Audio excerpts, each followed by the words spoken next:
Ini pertama kali nih kita undang ke kantor buat belajar offline ya. Jadi kita akan belajar offline, materinya apa hari ini, Pak dosen? Wah. Biar ini jadi dosen beneran nih, gue pertama dulu mau lihat. Oke, selamat pagi ya teman-teman semuanya. Ada yang tahu, ada yang enggak sih. Ada beberapa ini yang tahu. Familiar mukanya soalnya. Gimana teman-teman? Sehat semuanya? Jadi kita akan banyakin sih ya sesi buat ngobrol, ya, sharing sama ya penjelasan beberapa materi ya. Karena saya tahu mungkin emang lagi suntuk ya marketnya ya. Gimana ini teman-teman? Udah kena mental bro? Masih stabil mentalnya ya? Masih aman? Ada yang udah merasa bermasalah ini psikologisnya? Ayo, siapa ini? Mungkin bisa dikit lah cerita ya, gimana? Pengalaman 6 bulan terakhir di market yang penuh dengan gejolak ini? Ada yang mau cerita ya? Mungkin. Ayo. Belum kerasa ya? Berarti udah cocok ya ini di market kripto ya. Karena hari ini kita akan bahas topik mengenai ya crypto money psychology ya. Crypto trading psychology, tentang psikologis. Ya, ini pun juga ya kita lagi developing ya buku baru ya, crypto trading psychology. Baca nggak ini teman-teman bukunya? Yang ini udah? Belum?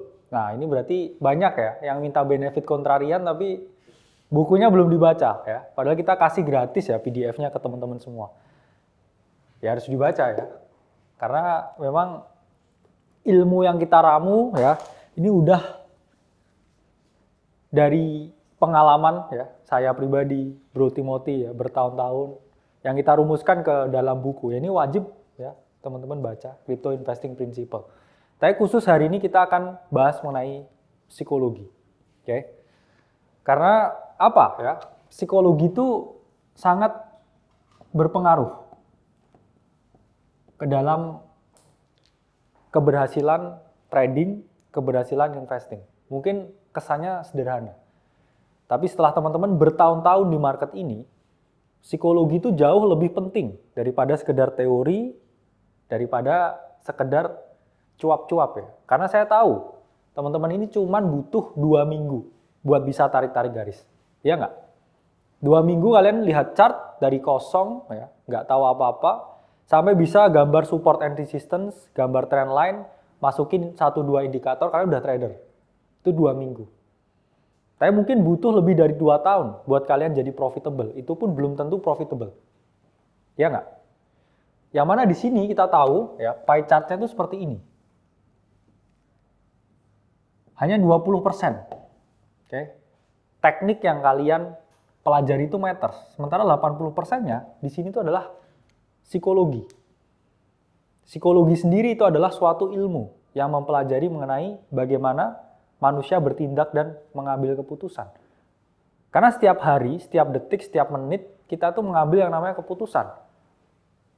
Kamu sebelum berangkat ke sini, mikir, oh naik kendaraan pribadi atau naik taksi online.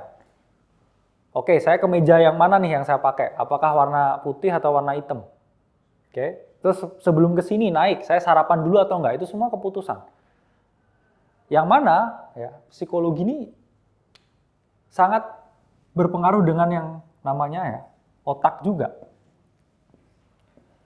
Ya, otak kita itu adalah sebuah mesin yang mana mempengaruhi ya, keputusan keuangan.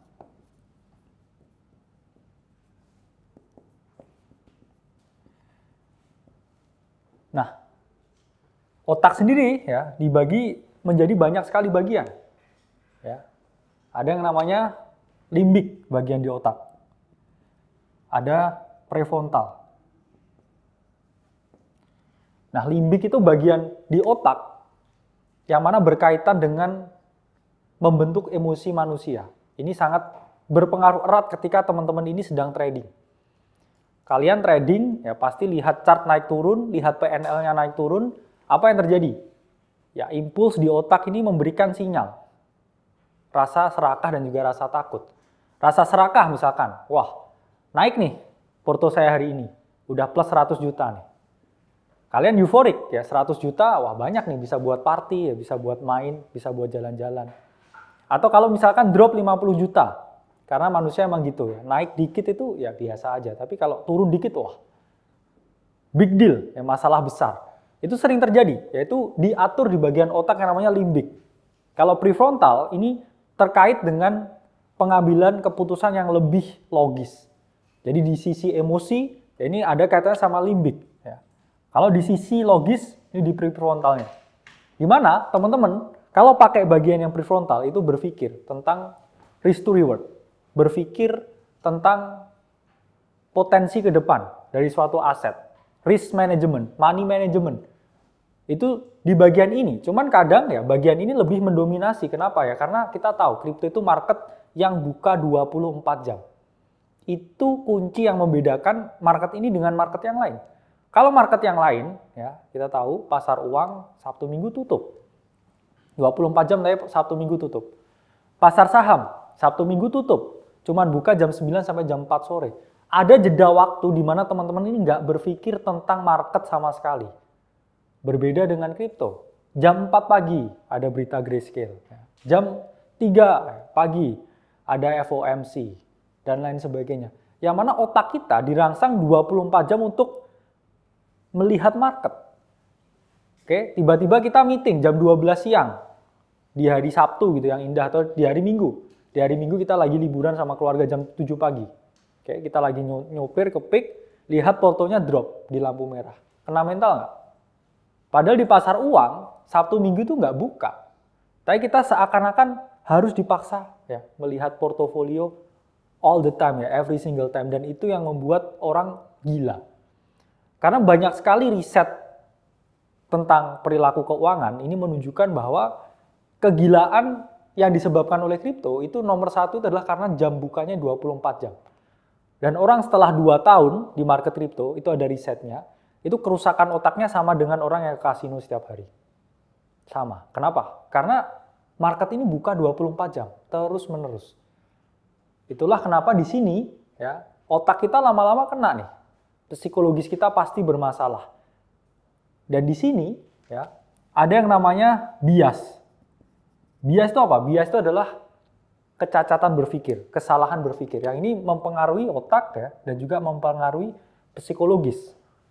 Di buku akan dijelaskan banyak mengenai topik-topik bias yang mungkin teman-teman rasakan, yang mungkin teman-teman alami, yang mungkin teman-teman lihat fenomenanya setiap hari. Dan sebenarnya nggak masalah dengan adanya bias ya, karena kita juga manusia, ya kita mengalami yang namanya kecacatan berpikir. Ya, dalam pengambilan keputusan keuangan ini selalu ada yang namanya bias. Bias itu adalah ya suatu variabel yang berintervensi. Ya, kita punya pikiran yang logis, ya, kemudian setelah adanya bias, itu jadi berantakan. Bias pertama, ya hal pertama yang saya suka saya tulis di buku. Babnya judulnya mereka yang berfokus ya untuk menangkap 2 kelinci secara bersamaan, mereka nggak menangkap apa-apa. Ya. Ini adalah hal yang paling saya sukai ketika saya samakan ya dengan analoginya di kripto. Kenapa? Karena banyak dari kita itu yang ingin jadi trader dan juga investor bersamaan. Ya. Itulah kenapa di teori ini saya breakdown banyak hal. Ya. Dan juga saya mengcounter teori yang memang saya ungkapkan di buku-buku sebelumnya. Mengapa? Karena buku-buku sebelumnya itu lebih fokus ke apa? Ke pemberian basic. By textbook, by teori itu seperti ini. Tapi faktanya, ya, market ini berkembang dengan sangat cepat, sangat dinamis, sehingga banyak hal yang di luar textbook yang harus saya sampaikan. Saya ungkapkan sebelumnya, kalau mau jadi trader dan juga investor bersamaan, ya, 70% di spot allocation-nya, 30% kamu bisa trading. Tapi berapa banyak dari mereka yang bisa mengalokasikan dalam waktu yang sama tanpa terjebak bias? Karena bias dari seorang trader dan bias seorang investor itu berbeda. Investor apa sih yang dipikir? Long term, valuasi, keberlangsungan, keberlanjutan. Kalau trader, peluang, kedisiplinan, konsistensi. Itu dua hal yang berbeda. Ya. Kalau trader itu kebanyakan ya lihat dari jangka pendek, satunya jangka panjang. Kalau kamu mix up itu semua menjadi satu di dalam pikiran, kamu bisa gila sendiri. Kenapa? Karena big swing move-nya di investing dan juga trading itu beda. Misalkan kamu 70%, kamu masuk ke suatu aset altcoin. Ya. Kamu pecah-pecah ya, 70% dari uang, misalkan punya 1 miliar. 700 jutanya kamu invest ke misalkan 7 koin, ya masing-masing 100 juta. Kalau misalkan alt season terjadi, ya, dan teman-teman double lah portonya, naik ya 100%. Jadi 1,7, 1,4 miliar. Ya. Sementara kalau teman-teman di sini trading, untuk memperoleh ya kenaikan 100%, ini sangat sulit. Kenapa? Kalau teman-teman trading merisikokan 1%, 2% per trade. Ini teman-teman harus benar berapa kali untuk gain 100%. Ya dengan risk to reward ya, 1:2. Ini harus 50 kali trade yang benar. Dan teman-teman yang trading tahu betapa sulitnya. Gaining konsisten ya 20% lah sebulan. Itu sangat sulit. Ya, pasti teman-teman yang trading tahu kan. Dengan sistem R yang diterapkan ya, dengan risknya 1R, 2R. Kamu dapat berapa? Ya, dan lain sebagainya. Itu pun kalau misalkan kita ngomong 70% yang kita investasikan ini berhasil. Kalau gagal, ya, kamu beli ETH pun ya 70%-nya. Tapi kena pukul, drop setengah. Kamu drop 50% portomu ya, dari 70% alokasi ini. Ya, drop 350 juta. Sementara kamu juga punya akun trading nih. Wah, akun tradingnya untuk dapat 750 juta ini saya harus trading sampai mampus ya. Itu yang sulit. Kalau kita coba jadi trader dan juga investor secara bersamaan. Jadi apa? Jadi harus memilih sebenarnya. Oke, saya mau invest aja nih. Oke, saya mau trading aja nih. Kalau misalkan saya konsisten dengan 100% portfolio allocation yang saya miliki untuk trading, ya saya konsisten 20-30% setiap bulan konsisten. Tapi kalau di sisi yang sama, ya saya juga jadi holder, big swing move-nya terlalu gede, ya, dan kamu akan bias dengan akun trading harianmu. Karena kalau trading pasti biasnya dua arah. Kalau investor biasanya hanya satu arah. Strateginya Warren Buffett, ya, long only, naik terus. Karena apa? Kalau kita lihat by performance, ya, untuk tracking portfolio growth kalau di gambar grafik holder atau investor itu sangat sulit. Kenapa? Karena pasti seperti ini, ya. Ya bisa gini lagi, ya. Terus bisa begini. Ini kalau porto kamu adalah investor, ya. Kalau keadaan seperti ini, drop semua. 5 bulan lagi naik double, ya. 7 bulan lagi bisa naik 3-4 kali lipat. Terus habis itu drop 50% lagi. Ya ini adalah progres dari investor, ya. Apalagi di kripto ya, swingnya sangat tinggi, ya minus 50%, ya. Ini minus 30%, tapi ini plus 400%, ini plus 1300%. Nah ini yang terjadi kalau teman-teman ini holder, ya kayak naik roller coaster. Kenapa? Ya progresnya ini kan nggak konsisten. Market itu siapa sih yang bisa tahu ya bulan depan hijau atau merah Bitcoin? By close, nggak ada yang ngerti. Ya, kalau kamu lihat progres yang seperti ini progres yang nggak bisa di-track sebenarnya. Ya, ini progres yang nggak bisa di-track. Ini adalah growth ya dari portofolionya seorang investor.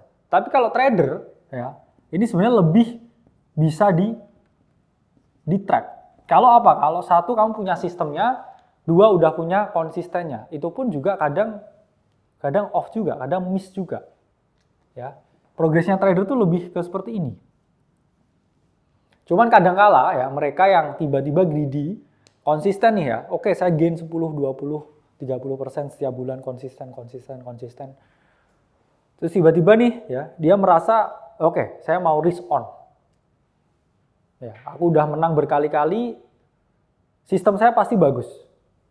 Ya, dan di next trade ya dia misalkan setengah ya dipertaruhkan terus tiba-tiba market collapse. Ini bisa juga seperti ini. Banyak cerita ya trader-trader hebat yang awalnya konsisten sampai dia merasa terlalu percaya diri dan dia take the big bet, akhirnya fail. Ya, contohnya juga Jesse Livermore, 1929, dia trader yang sangat hebat. Dia short the market ya ketika itu benar-benar di topnya. Dia udah punya cukup uang untuk pensiun dan juga berhenti. Tapi 5 tahun kemudian dia bangkrut terus bunuh diri. Kenapa? Ya karena dia pakai strategi ya di mana dia terus mencoba mengakali market. Terus mengakali market. Dan ini pun akhirnya masuk ya ke dalam bagian kedua yang saya tulis di buku. Oke. Ini saya suka membagi investor ini menjadi 2 orang ya. Ada yang namanya Mr.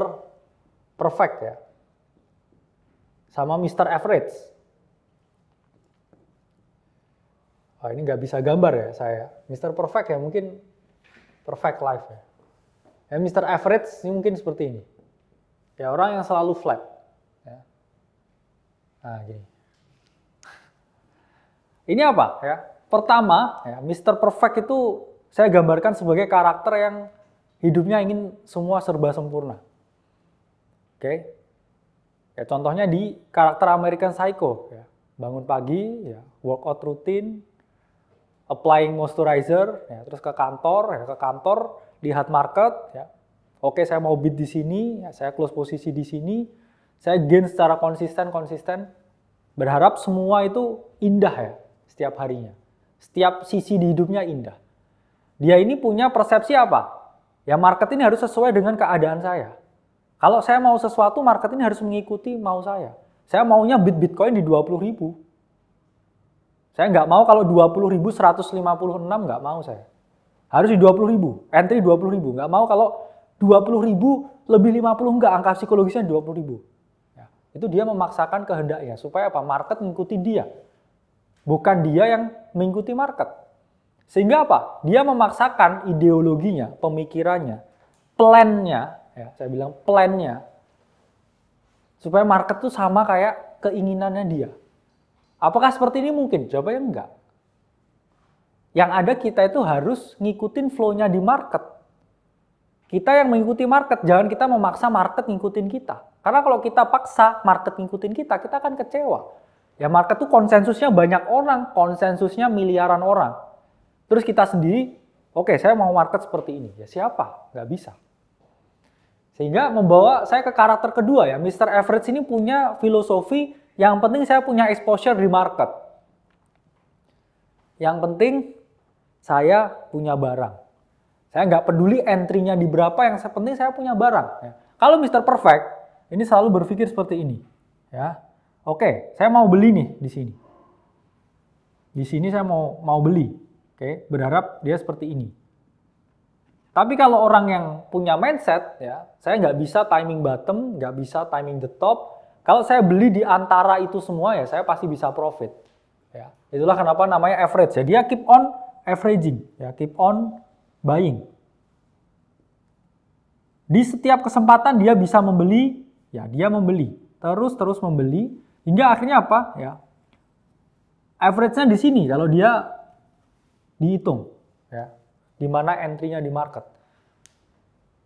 Tahu nggak tahu, ya kalau kita secara konsisten, secara 2 tahun nabung aja lah Bitcoin, borong Bitcoin, ya, seperti yang dilakukan Bro Timothy. Setiap minggu bisa, setiap bulan dengan gaji yang kita punya, even sekarang orang bilang top, ya. Kalau kita nambah exposure terus, ya 126% rata-rata gainsnya selama 2 tahun terakhir. Apakah orang yang jadi Mr. Perfect ya, dia buy and sell setiap hari, timing the market dengan semua ketidakpastiannya. Ada FOMC, ada PPI, ada CPI, ada kabar ya di Bank China, ya. Kemudian Michael Saylor beli, dan ini semua too much a mess ya untuk kita berharap market itu berjalan sesuai dengan keinginan kita. Yang ada kita harus terus berada di market, mengikuti flow-nya market kemana, bukan kita yang memaksakan. Itu nggak akan pernah bisa terjadi. Dan di sini seringkali ya portonya itu jauh lebih bagus yang dia punya exposure di market, time in the market daripada timing the market.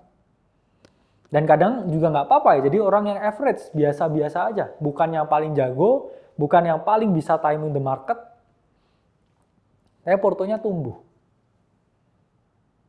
Yaitu jauh lebih bijak dilakukan daripada apa? Ya mencoba timing semuanya. Jadi yang paling sempurna itu nggak bisa. Oke? Ini pun membawa ya saya ke satu pemahaman baru. Ya bab yang saya tulis ya, judulnya ada yang namanya bias angka. Ini sering sekali terjadi. Di mana kalau kita lihat sosial media, kita lihat berita, kita lihat berbagai report, apa sih yang disajikan tentang kripto? Mayoritas itu adalah impian untuk cepat kaya. Ya atau tidak? Pasti banyak ya headline-headline berita ya. 2 pegawai gudang ini ya jadi multimilioner karena beli Shiba Inu. Oke, kayak 2 pemulung ini ya beli meme coin, tiba-tiba dia jadi miliarder. Sehingga apa? Karena paparan informasi yang tidak realistis, kita selalu berpikir satu hal, kripto ini mudah. 2, semua orang bisa di kripto. 3, kalau kripto itu pasti untung. Dan kalau teman-teman baca di X ya biasanya, banyak sekali tweetnya. Oh, wallet ini ya bisa menyulap kayak $100 jadi $75.000 ya dalam waktu 1 malam dan lain sebagainya. Banyak yang tweetnya, padahal itu 100% itu project-project dia sendiri, insidernya dia sendiri. Bahkan kamu pakai bot pun juga dirangkul terus ya rata-rata. Sulit sekali ya trading di meme coin dan berbagai protokol-protokol yang sifatnya saya bilang raw ya. Sangat mentah ya. Sangat wild west di sini. Tapi orang-orang yang menyajikan cerita-cerita tersebut ya, ini membuat banyak orang ini berpikir, wah kripto ini untuk siapa saja. Untuk semua orang. Saya bisa punya kayak uang $100-200 saya lempar ke ini, saya bisa jadi kaya raya. Itu adalah approach yang sangat tidak realistis. Ya, orang menganggap bahwa ini tempat kayak ya udah tinggal beli lotre terus saya bisa kaya. Dan jangan salah ya, banyak orang ini yang suka dengan yang namanya lotre. Mereka berpikir ya odds-nya pun masuk akal ya. Kalau saya menang lotre saya bisa jadi miliarder dalam semalam. Dan itu pun lotre yaitu adalah suatu komoditas yang di negara-negara tertentu tuh bahkan dikelola oleh negaranya secara resmi. Karena apa ya, harapan orang ini nggak akan ada habisnya. Dan bahkan Charlie Munger ya ini pernah bilang ya, dan Warren Buffett, kalau bisnis yang paling seksi itu adalah bisnis yang mengeksploitasi keserakahan manusia. Itulah kenapa gambling, itulah kenapa kasino, ya itulah kenapa lotre, yaitu seksi di masyarakat. Ya, karena mereka punya mimpi, ya mereka punya harapan. Padahal itu juga approach yang kurang realistis. Dan ini membawa ya ke mindset teman-teman, yang mana teman-teman ini kadang punya pikiran seperti ini. Saya punya uang 1M nih, saya coba-coba gitu, main kripto. Ya enggak? Kata-kata coba-coba main kripto. Dia punya 1 miliar nih, ya, punya 1 miliar cash misalkan.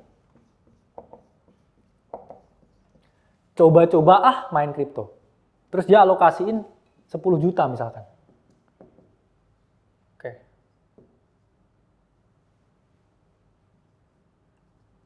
10 juta itu 1% ya, dari liquid net worth-nya dia. Dia bilang coba-coba main kripto. Kan kripto volatilitasnya tinggi, ya. Kepastiannya tinggi, tidak pastiannya tinggi. Saya mau main coba-coba.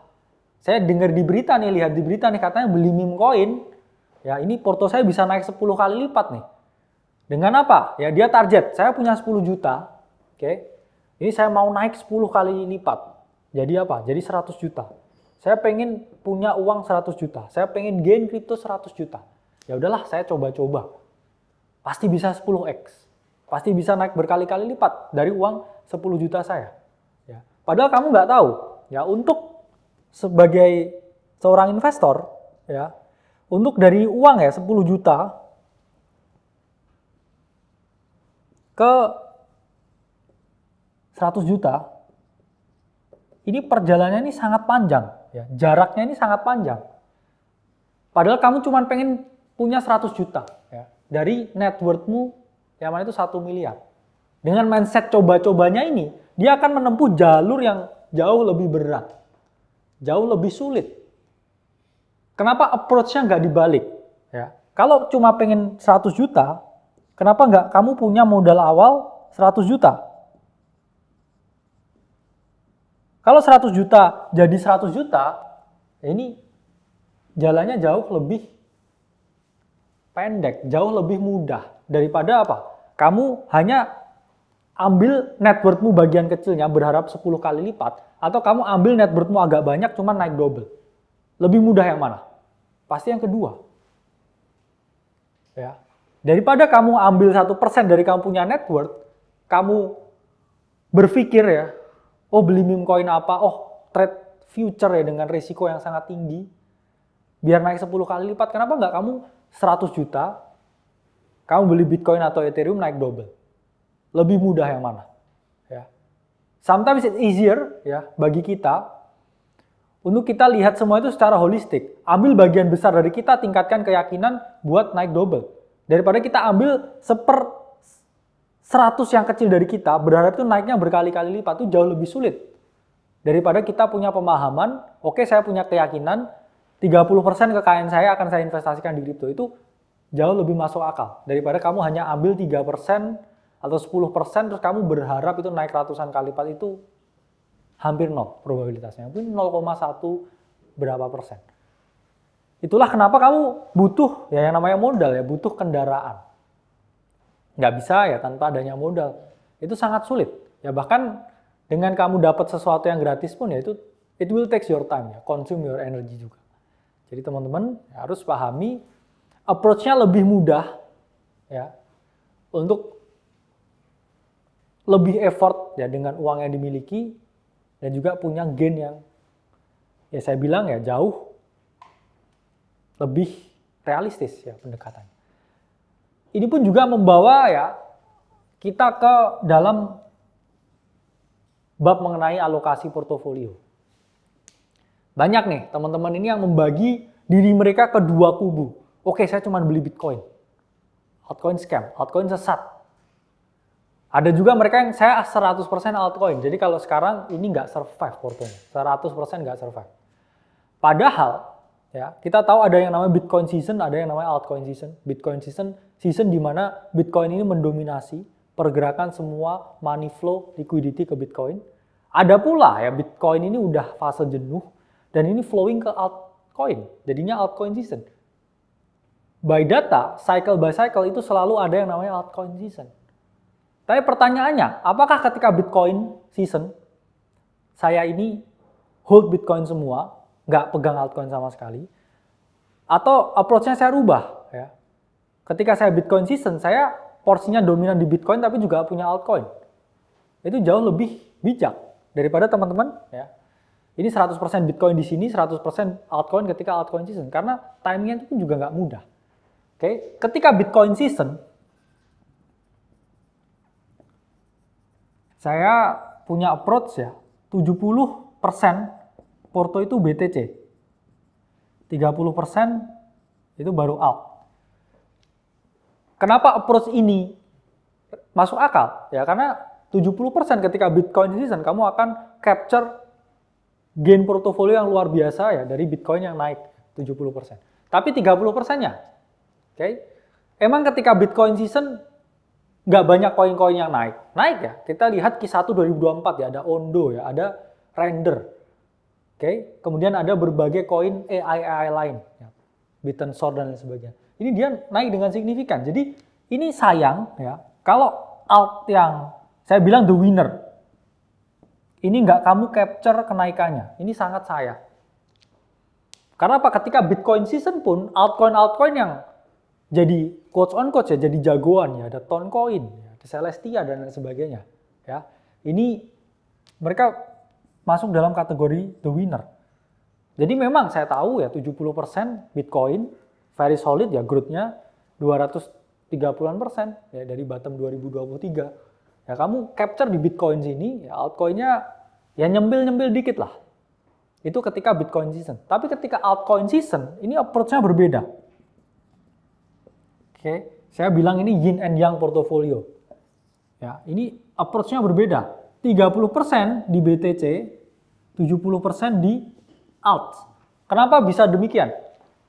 Ya karena ini altcoin season, ya mendekati ya altcoin season. Di mana apa? Ya 70% altcoin ini akan mengalami kenaikan. Sementara 30% Bitcoin ini hanya untuk stabilitas.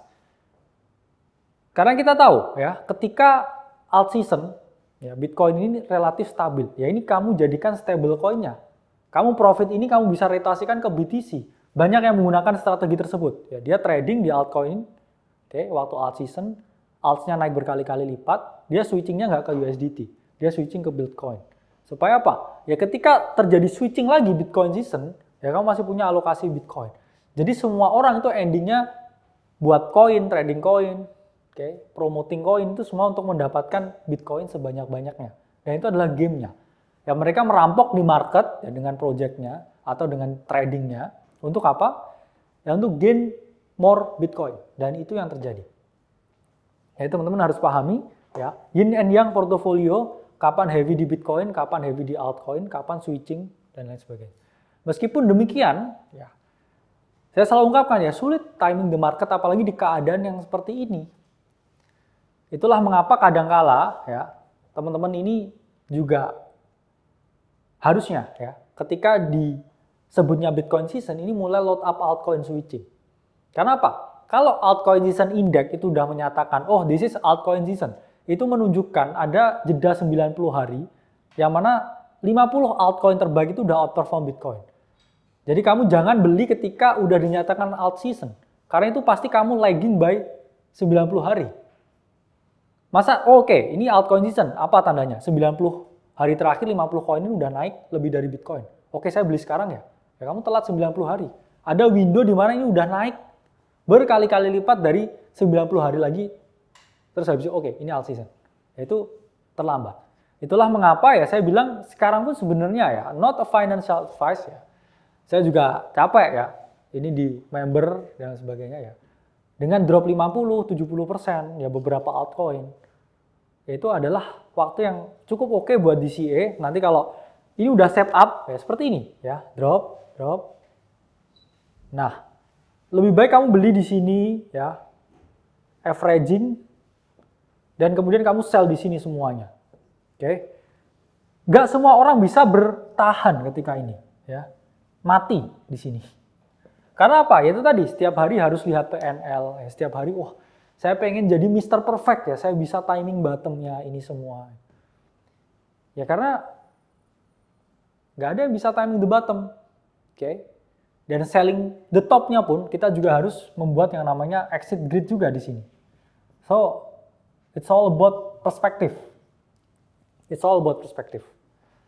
Dan kalau kita ngomongin perspektif, ya ini pembahasan terakhir ya. Dari sesi ini ya. Dimana saya yakin di kripto itu yang menjadi lebih sulit itu adalah informasi yang terlalu banyak. Siapa yang merasa terlalu banyak informasi yang membebani pikiran mereka? Ya, pasti ya semua orang ya, wah saya harus belajar ini semua ya. Saya harus mempelajari tokenomics ya, TVL, timnya siapa aja semua. Dan itu sebenarnya hal yang membuat ya distorsi informasi di kepala kita. Ya. Terlalu banyak informasi, A, B, C, D, A, B, C, D, A, B, C, D. Yang mana kualitas itu menang dibandingkan dengan kuantitas. Kadang informasi terbaik itu informasi yang sedikit tapi punya kualitas daripada banyak informasi tapi sampah. Misalkan ada 2 kotak di sini. Ya. Ini 1 informasi. Ini 5 informasi. Saya tanya, kamu lebih prefer mana? Ada 2 kotak nih, misalkan kamu seorang trader altcoin. Kamu pengen cari altcoin yang naik 30% untuk kamu swing trade. Dari modal yang kamu miliki. Saya trader altcoin, saya pengen dapat 30% keuntungan. Saya butuh informasi nih ya. Ada orang nawari kamu 2 kotak informasi. 1 kotak isinya 1 informasi, kotak kedua isinya 5 informasi. Mana yang kamu pilih? Ayo, yang pertama atau yang kedua?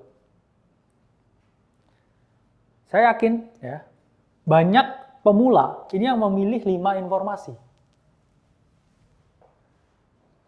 Kenapa? Ya karena mereka berpikir more is more, padahal less is more.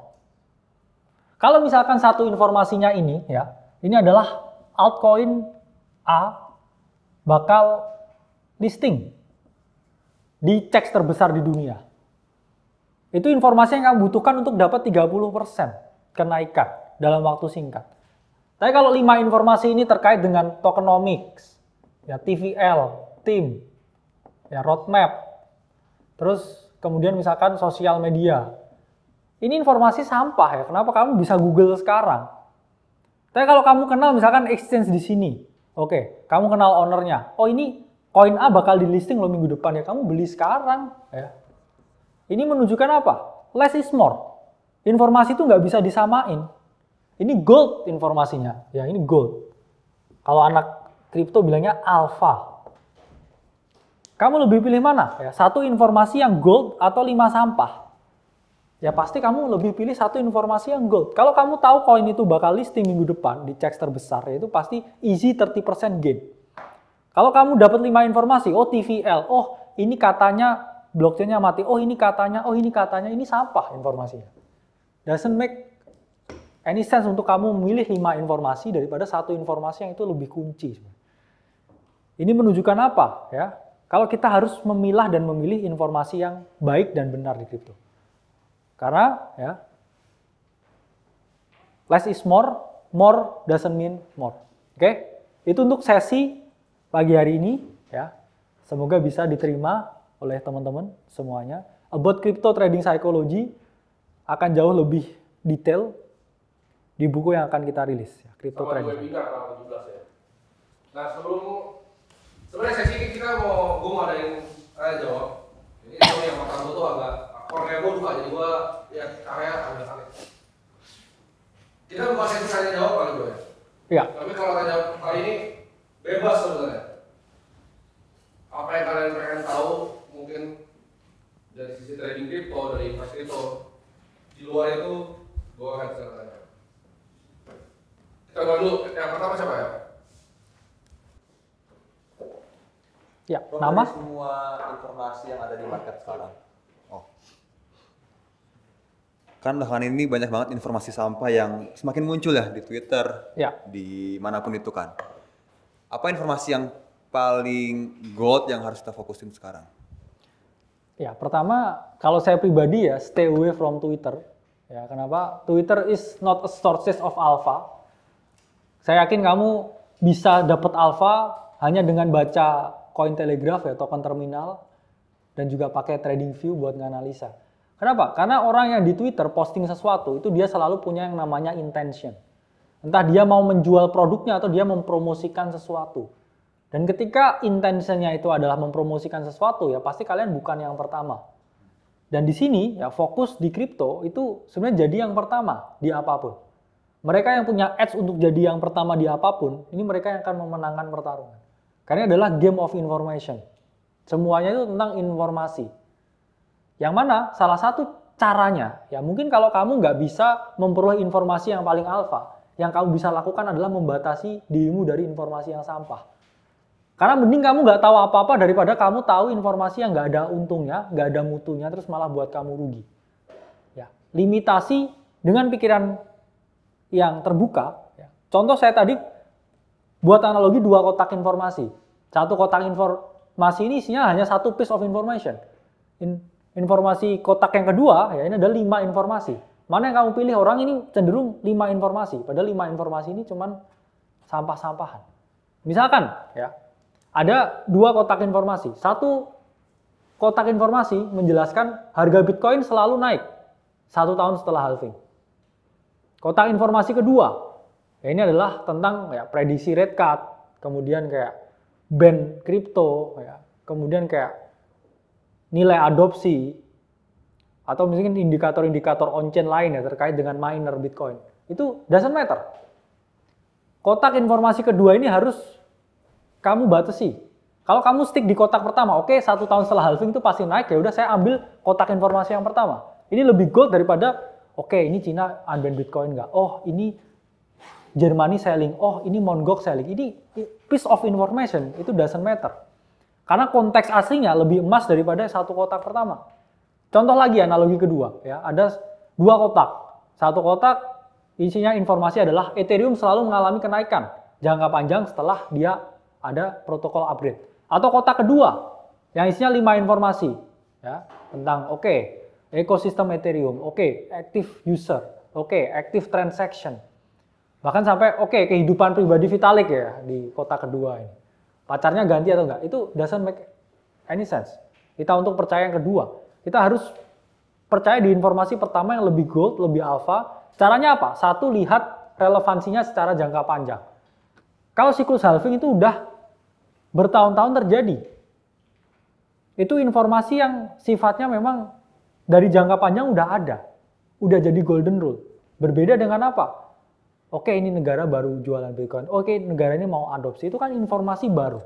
Dan sifatnya karena informasi itu baru, kita tidak bisa mempelajari tren yang ada sebelumnya. Dari apa? Dari informasi historis yang sebelumnya. Selalu fokus di jangka panjangnya, time frame besarnya, dan juga jangan pedulikan isu, tapi kita lebih masuk ke dalam intisari yang ke depan ini seperti apa. Jadi saya selalu limitasi noise. Kalau nggak bisa dapat alpha, ya mending jangan korek-korek sampah. Informasi sampah itu akan merusak pikiran kita, dan itu tadi. Kalau saya mau beli Bitcoin terus ya, setahun setelah halving ini, ya itu tadi kalau kamu baca Twitter ada 5 informasi. Oh ini katanya ke 40.000, oh katanya ini ke sini, oh ini katanya sini. Kamu jadi Mr. Perfect jadinya. Pengen entry-nya yang paling perfect, ya padahal itu semua doesn't matter, itu cuman di kepalamu. 1 tahun setelah halving bakal naik, ya udah saya beli. Simplifikasi informasi. Itu gue mungkin tambahin sedikit ya. Kalau kalian nyari yang namanya alpha di market tuh sangat efisien, apalagi crypto. Karena kita lihat kan sekarang udah banyak banget dari Cina, dari Taiwan, dari Hong Kong, Vietnam. Sulit untuk cari alpha di Twitter. Ini kesalahan yang banyak orang lakukan. Lu mungkin follow akun di Twitter yang ini dapat informasi misalnya di luar negeri ya. Cuma itu nggak seperti yang kalian kira, karena alpha itu, gue orangnya dari traditional finance ya, gue nggak ada crypto. Di traditional finance, lu selalu dapat edge di market adalah di ruangan-ruangan tertutup. Ruangan-ruangan seperti ini, yang lu dapat informasi itu bukan dari publik. Kalau lu tahu keluar di suatu berita, misal keluar di CoinDesk, itu udah tier 2. Udah keluar beritanya, udah ditulis sama jurnalis, lu mesti punya first principle thinking. Di saat berita itu muncul, itu kan berarti ditulis sama seorang jurnalis. Jurnalisnya dapat dari mana? Ya kan? Kayak gue nih, gue ada orang jurnalis ini, tapi jurnalisnya muncul di mana? Ada yang ngasih tahu dia dulu kan? Oh berita ini baru jurnalisnya tulis. Twitter itu semua echo chamber dari sana. Makanya dia bilang gue paling malas buat Twitter karena nggak ada isinya. Dia bilang. Ini gue nggak ngomongin Indonesia ya, ini global. Dia nggak pernah buka. Dia bilang, aduh gue tulis buku ngapain gue bukain isinya sampah semua. Karena memang bener isinya sampah. Data pertama yang lu bisa kalau crypto, yang real time itu on chain. Kedua, ya lu harus nyelam ke dalam komunitas project secara global. Kalau lu nggak datang di Dubai, lu nggak datang di Singapura, lu nggak datang di Hong Kong, you don't know anything buat crypto. Kenapa? Karena sulit. Sama kayak saham di Indonesia, lu harus masuk. Lu lebih baik jadi orang yang jago minum alkohol dibanding jadi orang pintar di saham Indonesia. Karena dengan lu jago minum alkohol, lu ketemu orang terus. Lu background dealing terus, karena itu flow information, jadi tai-nya itu sosmed. Kayak kamu lihat di luar, terakhir itu udah tai. Itu udah terakhir. Even dari Bloomberg pun sama, terminal keluar duluan baru dia keluarin di Instagram, itu udah tai-nya gitu. Terus kalau kalian kayak news driven trading kayak ini informasi piece pertama, lu kalah terus pasti. Karena edge lu berkurang dibanding orang-orang lain. Jadi cari first source of information lah. Riset pun dari mana? Anak-anak Twitter tuh banyak cuma ngerangkum dari mana? Cari dari fund. Lu cari fund-fund yang besar-besar. Cari aja top crypto hedge fund. Lu buka website-nya. Itu research kan banyak sih. Nah, coba lu bacain. Dari top exchange juga mereka riset kalau research. Itu lebih dulu tuh dibanding lu lihat thread di Twitter. Itu terakhir. Jadi sosmed itu bukan reliable source of information. Cari dari first dulu. Ada pertanyaan lagi?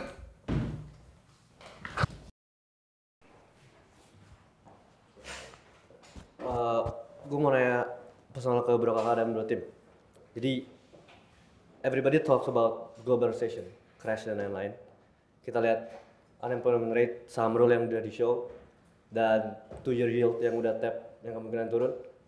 Kalau misalnya emang terjadi nih globalization, mungkin ini agak personal kayak, cuman pengen tahu aja kayak what you guys doing? Maksudnya akan pindah kemana asetnya itu?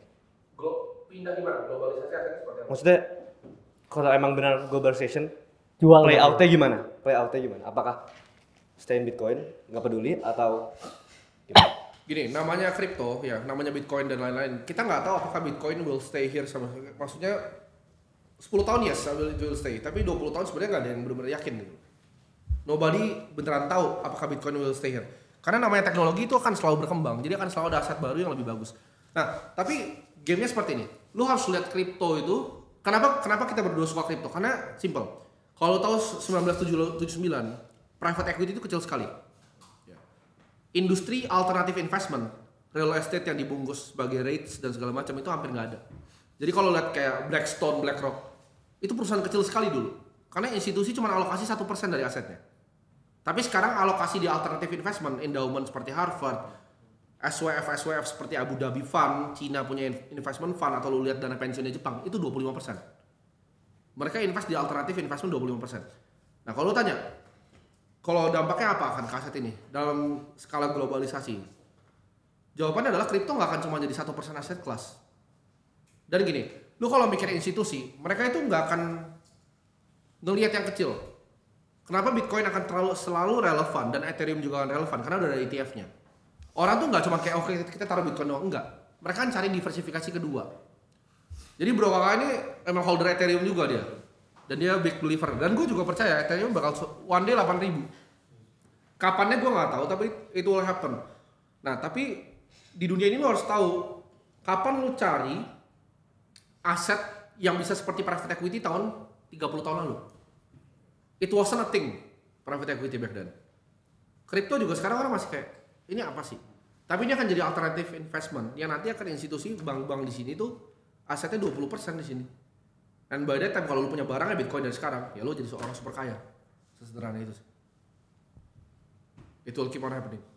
Oke, berarti kalau misalnya lu sendiri berarti mencari yang seperti private equity di 1999. Iya, untuk di semua investasi gue. Karena gue nggak pernah menikahi suatu aset kelas, gue nggak pernah cinta sama suatu aset kelas, gue nggak peduli ada yang baru dari kripto tapi lebih potensial gue pindah. Gue cari opportunity yang paling bagus sekarang di market apa, dan gue nggak lihat ada bet asimetris lain selain kripto.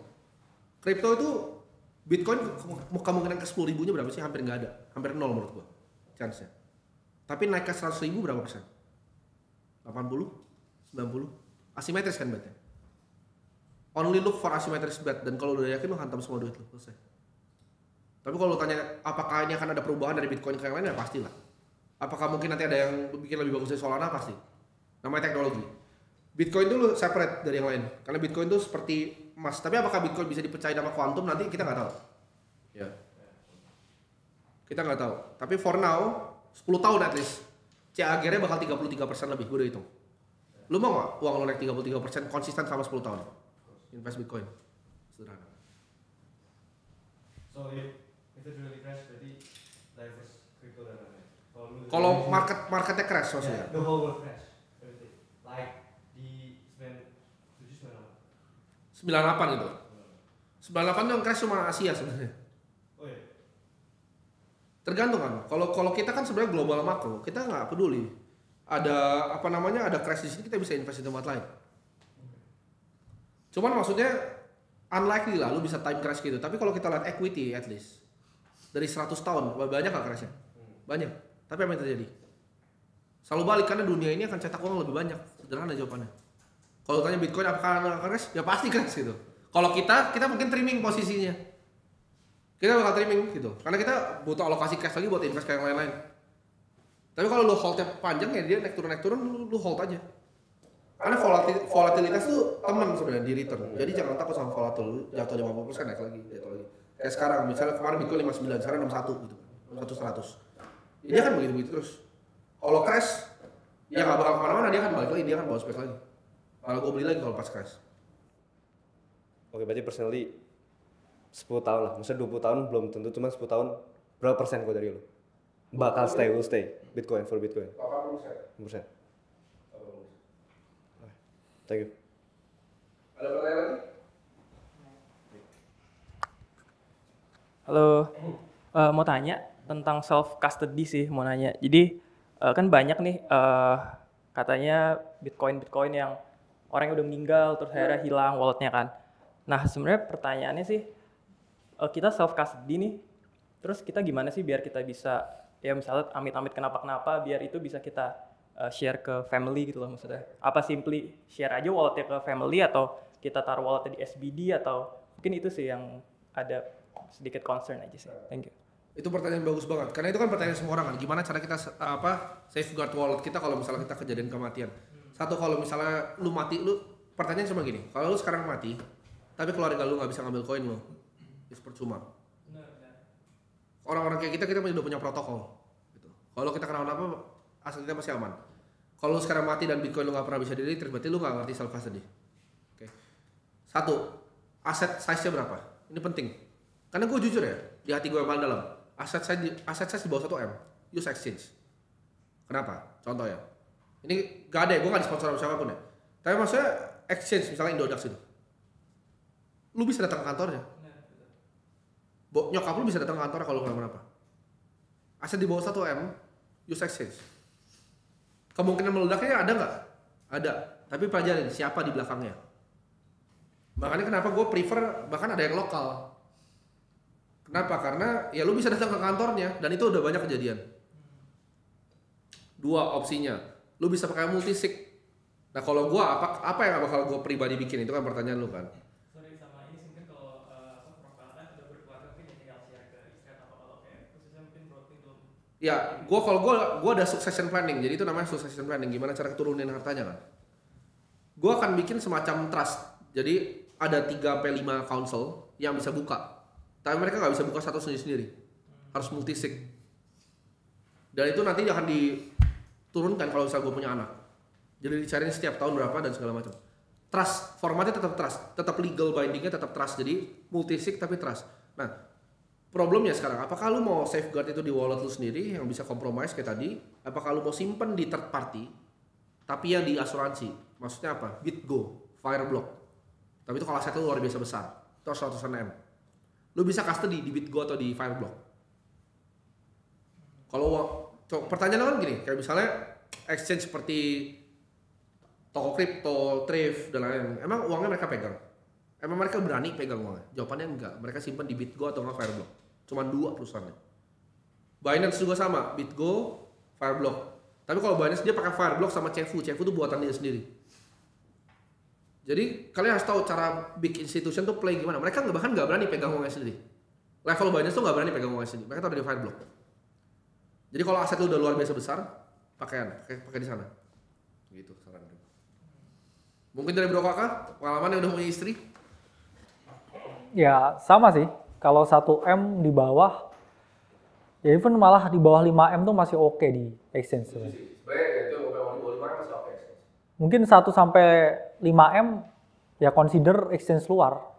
Ini bukan promosi juga ya, tapi pilih yang paling rigid ya, paling solid dan chance-nya dihilangkan tuh kecil. Ya, kita lihat ya beberapa exchange luar itu yang udah dikena pressure test ya berkali-kali, ya selalu pakai yang tier 1 ya.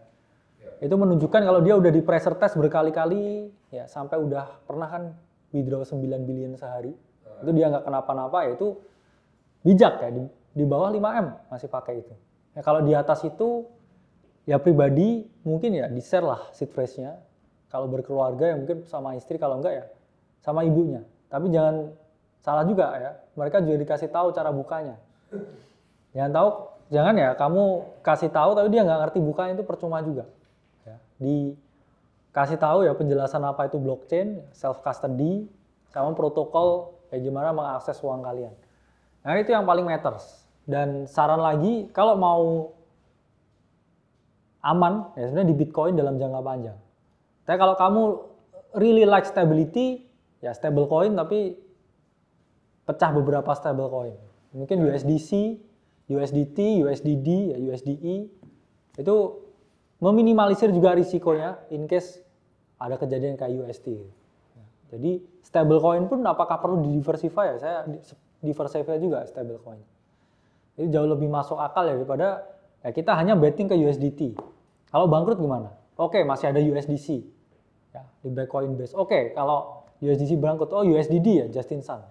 Jadi kamu juga harus punya pikiran stablecoin is not really stable actually. Ya. Jadi ada porsinya Bitcoin, ada stablecoin pun juga dipisah dan juga dipecah ya. Sedemikian rupa, senyaman kamu. Dan actually owning sesuatu di luar kripto itu juga make sense juga. Wise. Ya. Jadi jangan semuanya, oke, saya kripto guys, semua di kripto. Menurut saya 30% semua di kripto itu udah sangat ekstrim. Kalau kalian berkeluarga, sangat-sangat ekstrim. Jadi jangan sampai kayak orang kebalikan sekarang ya. Altcoin only portofolio 100% di kripto, tapi belinya altcoin terus habis itu kepecah-pecah terus habis itu udah nggak ada alokasi semua. Itu yang terjadi sekarang sebenarnya. Kenapa orang bener-bener meltdown ya 6 bulan terakhir ini karena nggak ada stabilitas di hidupnya ya, dan stabilitas itu juga needed untuk kita mencapai yang namanya long term growth. Ya, harus ada stabilitas. Gitu sih. Dan kalian juga kalau misalnya dalam bikin portfolio kripto, kalian harus ngerti kan gue selalu ajarin portfolio management kan. Gimana caranya kelola portfolio gitu. Kalau gue sih simpel, kalau lu nggak terlalu ngerti, lu main kayak gaya indexing aja. Nah kalian benar-benar ngerti nggak misalnya indexing? Contoh kalau gue bilang Bitcoin ETH Solana, gue suruh indeks, berapa portfolio, ada yang bisa jawab nggak? Ada yang bisa jawab nggak? Berapa persen? Simpel 3 koin nih. Bitcoin ETH Solana, ada yang bisa itu nggak? Itu ada angkanya. Ada yang bisa? Kira-kira? Indeks, oh ini indeks. Gue bukan ngomong buat lu bikin sendiri, ini indeks. Kalau lu disuruh bikin suatu indeks gitu, ada yang bisa jawab gak?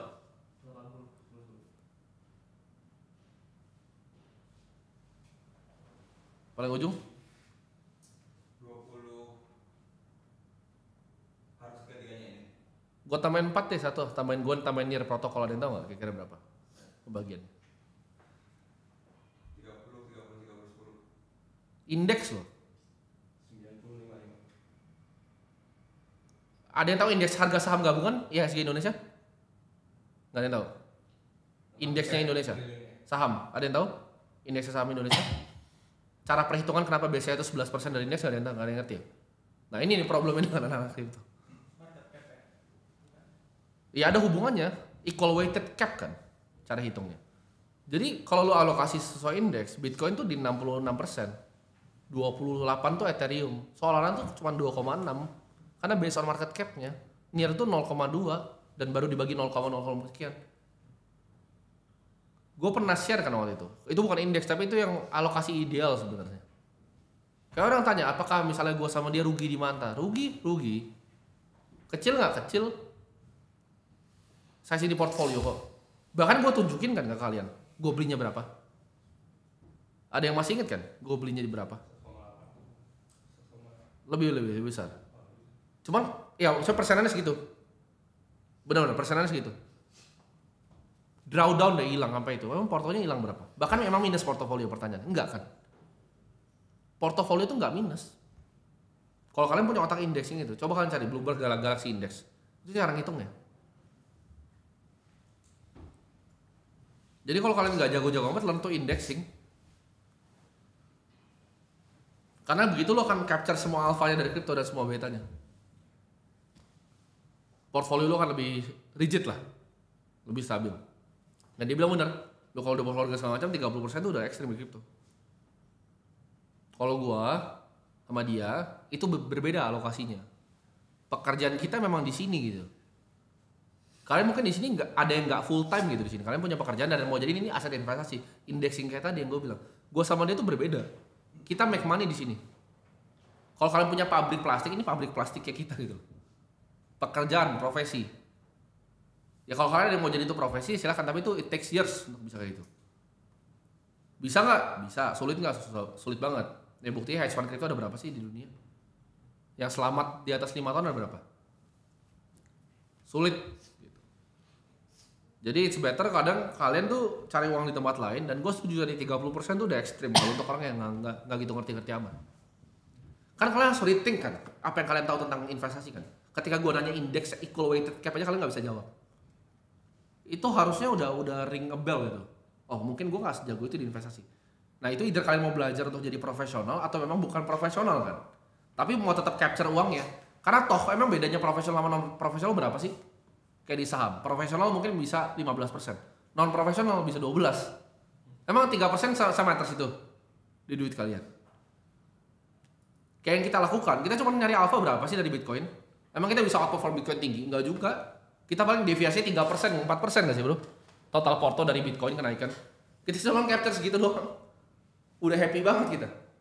Ya karena size-nya gede. Ya 3% gue udah bisa beli kantor lagi terus setiap hari gitu.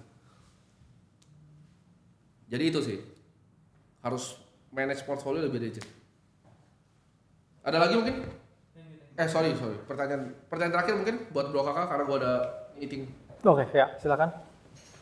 Oke, Prof. Jadi mau nanya, kalau Prof bilang kalau udah berkeluarga 30% tuh ekstrim. Yes. Tapi sempat ada nyinggung juga kalau misalkan punya ini Ronald Capital ini pabrik yang penghasil uangnya emang dari investasi gitu, Bro. Ya.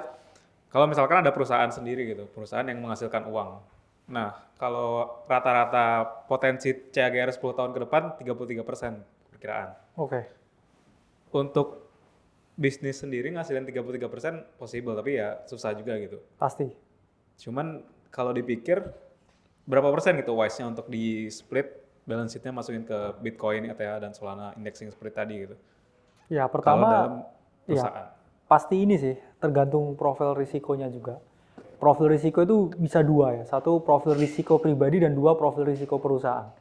Kalau pribadi mungkin berkeluarga ya 30% might be extreme, tapi kalau kayak Timothy 95% di kripto ya beda lagi. Ya. Itulah kenapa profil risiko orang tuh beda-beda, ya. Senyamannya aja. Karena sebenarnya even kamu ngerti banget pun ya, terhadap sesuatu, itu orang tuh pasti dibagi ke dalam dua bracket lagi. Risk taker dan juga risk averse juga. Even kamu kalau misalkan very risk taker pun, ya kamu juga harus maintain risikonya. Ya. Kamu suka dengan risiko nih, tapi suka nggak kalau semuanya bisa nol besoknya? Ya, karena by probability hanya 3% yang berhasil di market, pengusaha pun cuma 5% yang berhasil. Berapa banyak perusahaan yang bisa bertahan sampai 20 tahun terakhir? Nggak banyak juga. Dan kedua, kalau perusahaan, misalkan oke, saya punya perusahaan nih. Saya pengen perusahaan ini recurring keuntungan sekarang atau gaining more profit dengan misalkan saya beliin Bitcoin ya atas nama perusahaan. Itu pun bisa. Soalnya balik lagi apakah perusahaan itu perusahaan sendiri atau perusahaan juga gabungan sama orang lain ya. Kalau gabungan sama orang lain mungkin bisa menyisihkan ya laba ditahannya buat beli ya Bitcoin, dimasukin Bitcoin ke balance-nya sebagai aset digital ya itu juga bisa. Cuman balik lagi ya, apakah perusahaannya ini dengan stakeholder yang ada ini siap? Ya, itu saya paham pikirannya. Bisa juga kayak MicroStrategy, ya mereka jualan software, profit dari software, mereka beliin Bitcoin, ya terus kemudian Bitcoinnya dibuat jaminan buat dia utang, dia beli Bitcoin lagi, itu ekstrim. Jadi berapa banyak orang seperti Michael Saylor? Dan seberapa banyak yang orang hanya average juga ya seperti kita? Banyak kan yang average saja. Tapi kalau perusahaan itu mindsetnya juga lebih enak. Kenapa? Ya karena kan oke, profit saya pengen jadiin lebih profit lagi. Kalau profit ya profitnya loss ya itu juga nggak masalah karena dari awal udah profit. Jadi lebih oke ya saya lihat dari perspektif perusahaan yang recurring more profit dengan Bitcoin daripada yang pribadi ya coba pengen cepet kaya di kripto karena sebenarnya managing uang pribadi sama uang perusahaan itu beda. Mungkin kamu lebih percaya diri dengan uang perusahaan daripada uang pribadi. Kenapa? Karena rasanya bukan punyamu. Ya, kamu punya tanggung jawab, tapi itu bukan punyamu. Tapi kalau punyamu, ya, karena orang itu kan lebih loss aversion. Ya, dia nggak mau kehilangan sesuatu, dan itu sangat manusiawi. Contohnya apa? Kamu punya uang 1 miliar, gain 10%, jadi 1,1 miliar. Saya profit nih 100 juta. Oke lah, tapi ya cuman oke ya. Kalau cuman 100 juta naik 100 juta ya udahlah. Tapi bayangin kalau di posisi yang sama 1 miliar, kamu drop 10% jadi minus 100 juta ke 900 juta. rasa nyeseknya drop 100 juta daripada rasa senengnya gain 100 juta, itu jauh lebih gede. Wah anjing, minus 100 juta gitu. Mending gak usah aku isi posisi tadi. Tapi kalau plus 100 juta itu biasa aja loh. Ya. Itu menunjukkan apa? Kesenangan kita mendapatkan sesuatu itu nggak jauh lebih besar daripada rasa sakit kita kehilangan sesuatu. Dan itu sangat manusiawi. Oke, kamu harus batasi sweet spotnya dan tahu perusahaan atau pribadi, yaitu dua entitas yang berbeda, dan harus punya mindfulness ketika berinvestasi. Gitu sih. Bro, boleh satu kali lagi? Oke, terakhir. Misal dengan Pandu ya ini. iya. Oh, Ya. kayak follow-followan. Kalau misalnya bro kakak, oke asetnya 0, tapi dengan ilmu yang sekarang, Oke. ada orang ngasih 10M, bakal taruh di mana aja, bebas, nggak selain kripto juga boleh, bakal taruh di mana? Apakah 100% kripto? Apa gimana? Kalau saya mulai dari awal dari nol gitu. Maksudnya asetnya 0, tapi ilmunya ada, ilmunya nggak hilang. Tapi 10M-nya itu tadi dari mana? Dikasih orang misalnya. Oh, Nih, dikasih buat lu mau taruh aja. Nah, Saya tetap 100% di kripto. Kalau misalkan saya di restart dari nol, terus kemudian dikasih opportunity capital dari orang lain, itu pasti saya akan 100% di kripto. Alokasinya pasti 50% itu untuk saya investasikan sendiri, akan saya tradingkan sendiri, 50%-nya ya saya mungkin buat bisnis crypto related. Ya. Saya buat buku, buat seminar, ya karena itu yang paling jago. Kenapa? Apakah AC make money?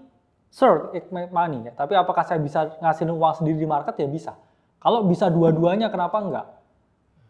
Karena intinya ya kamu harus baca buku ya Cash Flow Quadrant ya Robert Kiyosaki.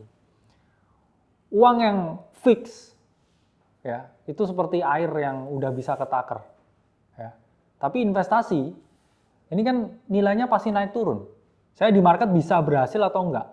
Sebenarnya kalau saya jual kemampuan saya ya, tentang memahami market, itu air yang berhenti jadinya. Ya. Kalau di market tuh air ya, tapi airnya itu sifatnya kayak lautan, kayak kolam, bisa bocor, bisa keluar. Ya. Mungkin saya sekarang unrealized profit, ya besok mungkin 2 bulan lagi unrealized loss dan lain sebagainya.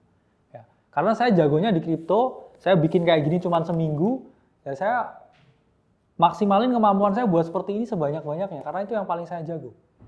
Kalau mungkin saya dokter atau pengacara, ya saya 50%-nya mungkin di kripto, 50%-nya saya buat law firm ya. Atau 50%-nya saya buat klinik. Karena ekspertis saya, profesional di situ. Dosen ya mungkin saya juga jadi peneliti di luar. Bisa sama. Karena saya punya skillnya di kripto, di marketnya juga punya skillnya, ya saya mastering dua-duanya. Mastering dua-duanya. Tapi selalu di yang paling kamu jago.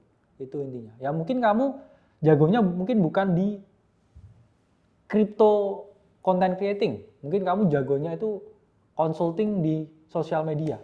Ya kamu mastering di consulting sosial media, ya baru 50%-nya kamu diversify di kelas aset ini, ya sama-sama ada risikonya, tapi terkait dengan apa yang kamu paling jago, profesi yang kamu paling jago, yaitu yang kamu mastering. Ya sama kayak teman-teman di sini mungkin jagonya, oke, saya di media, saya jago pegang kamera, ya jadilah fotografer terbaik, ya baru sisa uangnya itu diinvestasikan. Itu jauh lebih bagus ya daripada kamu memaksakan sesuatu yang nggak kamu tahu, nggak kamu jago, itu pasti berantakan. Apalagi kayak, oke, apa saya jadi influencer kripto ya sekarang karena kripto lagi happening nih. Kamu baru 4 bulan bro di sini ya, di sini. Saya udah bertahun-tahun di sini, jadi kamu nggak akan bisa membuat sebagus saya, secepat saya dalam jangka waktu yang sesingkat itu. Ya. Kalau kamu jagonya pegang kamera, terus kamu pengen jadi influencer kripto, ngomong di bawah kamera belepotan, oh, ya mending kamu jagoin kameranya, ya dapetin tender sebanyak-banyaknya, investnya di kripto, itu jauh lebih masuk akal karena kamu jagonya di situ. Kalau saya di restart dari nol pun, ya saya pilih tetap kripto karena paling jagonya di situ. Mungkin kalau kamu jagonya oke, managing community, ya udah saya akan buat community sebesar-besarnya. Lihatlah dari apa misalkan, oh dari AC, kenapa AC bisa besar? Bukan tentang calls-nya yang terbaik, bukan tentang risetnya yang terbaik, ya teorinya mungkin yang terbaik ya, debatable. Tapi karena apa yang membuat kita besar? Best story wins. Kalau kamu baca buku ya, Morgan Housel, Same as Ever, best story wins. Kenapa Aceh bisa besar? Karena story-nya bagus. Oke, satu anak draw out, satu dosen nih. Itu story-nya hebat, story-nya kuat. Kalau kamu hitung-hitungan, oh ini private community lain buat ini, oh buat ini, ya mungkin debatable bagus atau enggaknya. Kalau kamu nilainya secara angka, secara kuantitatif. Tapi secara story kenapa Aceh menang? Ya karena mungkin foundernya yang unik. Oke, mungkin cara marketingnya yang aneh mungkin. Oh oke, mungkin kontroversinya, mungkin ini, mungkin itu, mungkin itu. Itulah yang membuat menang. Best story win. Ya, jadi kamu di bidang apapun, misalkan oke, saya seorang community manager, gimana saya caranya grow community ini? Ya udah, saya tiru apa yang orang lain lakukan, itu saya buat cerita semenarik mungkin supaya orang join community saya. It's all about story. Karena ketika kita mencoba membuat angka ya atau mengkuantitatifkan semua yang ada di manusia, kita gila. Karena manusia ini variabelnya itu sangat unik, berubah setiap hari, dan gak ada yang bisa mengerti mempelajari behavior manusia dengan angka. Jadi jangan dipelajari dengan angka, kamu buat cerita. Even kamu pun bukan seorang, bukan community manager. Kenapa Hotman Paris jadi Hotman Paris sih? Apakah karena dia pengacara yang paling jago? Sebenarnya debatable. Tapi dia branding dia sedemikian rupa untuk jadi Hotman Paris. Ya, kayak misalkan Dr. Richard, apakah dokter yang paling jago juga? Ya debatable. Pasti ada profesor di UI yang dokter itu dia lebih jago, yang operasi otak dan sebagainya. Tapi apakah sekaya Dr. Richard? Enggak kan. Tapi kenapa Dr. Richard jadi Dr. Richard? Karena story Dr. Richard-nya itu. Ya, jadi kalau kamu ingin jago jualan, ya make the best story ever. Itu sih. Oke. Thank you. Ya, itu I think untuk hari ini ya mungkin kita foto-foto ya sesinya di sini. Boleh teman-teman foto-foto sama sharing di luar.